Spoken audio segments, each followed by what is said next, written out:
everyone who put this on. It's beautiful. I know this is hopefully everything Ty hoped for.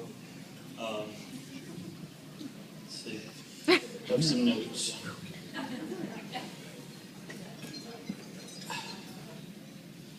So,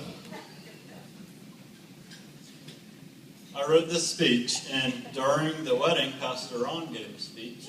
I was like, dude, he stole my speech. But I felt like that was confirmation. You know, it's just, I'm a serious, like I don't like to roll with joke after joke. I can, but I didn't write that. So I have a serious kind of like, I want to, like admonition, I think is the word. Since I'm trying to work some big words in.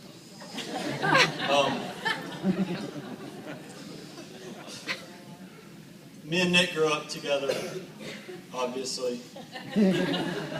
But as a little boy, geez, we used to get in fights all the time. And I remember one time Nick was, he beat me up after school. I told my mom, I said, Mom, Nick beats me up like every day. And she goes, well, just hit him back. And I was like, I have permission to hit him? So that was that. He probably remembers. No, seriously, I know Nick, as all of us, you know, Nick went through some stubborn times where he had to learn the hard lessons the hard way. And I think he's muscled through all that. The little lights clicked on, which is exciting for our whole family.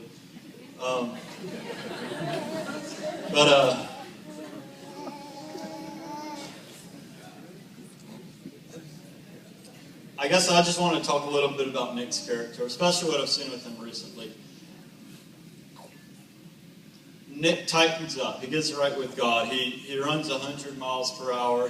He wakes up for early morning prayer. He wakes up for mentoring with JR. He goes he gets this word from God on wow, I should have been a leader a long time ago. If I had done what I'm supposed to do back then, I wouldn't be walking through some of the mess I'm walking through now. Geez, look at all the consequences. I'm going to fix this. I'm going to run 100 miles per hour. I'm going to tear 500 books to shreds. So he's read books about parenting, being a good. What's it mean? What does a daughter need from a dad? You know, what is just book after book. I know he tears them up. He reads Proverbs in the truck every day. He's faithful at work.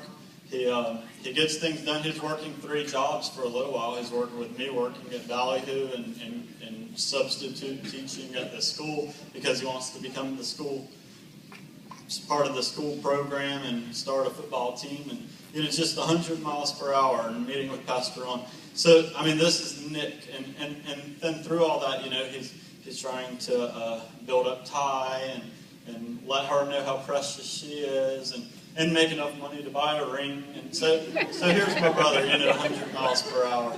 And he got here. So we're very thrilled about it. I'm going to grab my notes.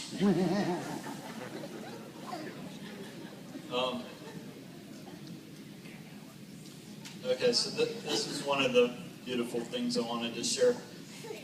Me and Nick, you know, he's my brother. We work together. We've been working together every day. And so he pours his heart out to me sometimes. And sometimes he'll just come out with these revelations, and he's talking about he's supposed to love Ty as Christ loved the church. And I'm like, yeah, that's nice. So he tells me, okay, that means I have to be willing to like physically die for her.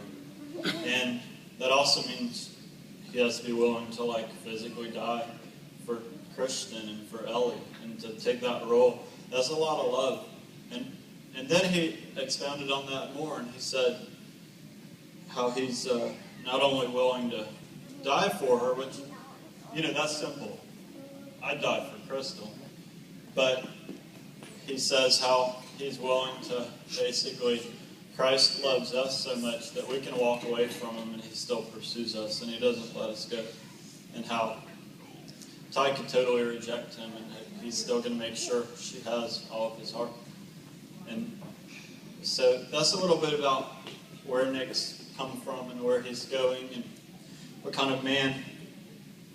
Those of you who don't know him, maybe you get a little better window of kind of who he is on the inside. So what I wanted to say is Nick, you meet him, you might think, oh, he's a little bit reserved, he's a little bit shy, he's not outgoing. He can be outgoing, but he's got this passion in him that when nothing, something clicks, okay, we're going this direction. So I kind of felt like Ty, that's like a warning. Because you'll see not much from Nick, and suddenly he knows what he has to do, and you better either follow him or you're going to get dragged along, because he's got that passion. Now,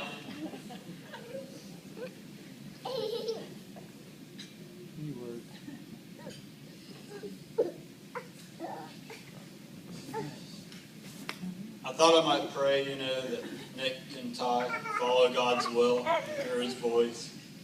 But that would basically be it, so I'm not going to, I just prayed it, I guess. So Pastor George was preaching this morning. I'm going to close out now.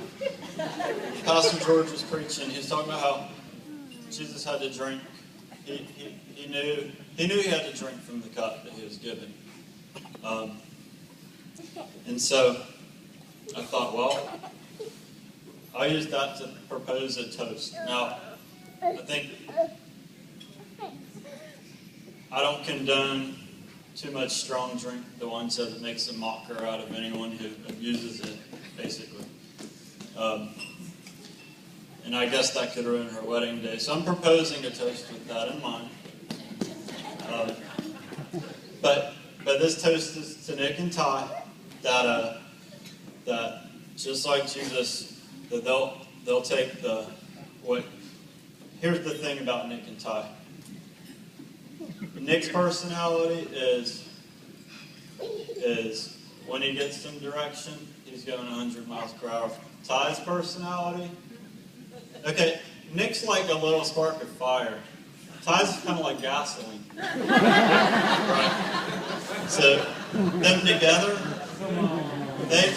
they can be a powerful force.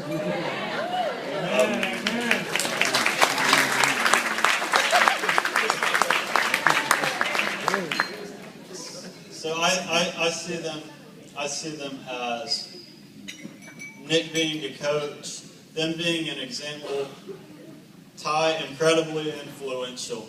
She could probably take all these bridesmaids, come up with some crazy idea, and they'd all back her up and they'd do it, They'd be in Jacksonville tomorrow or whatever.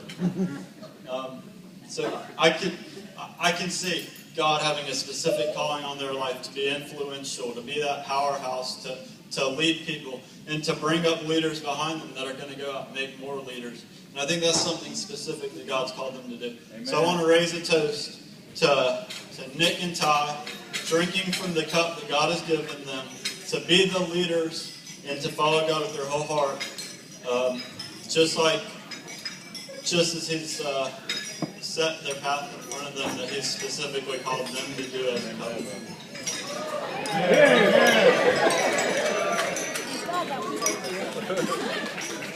Wow.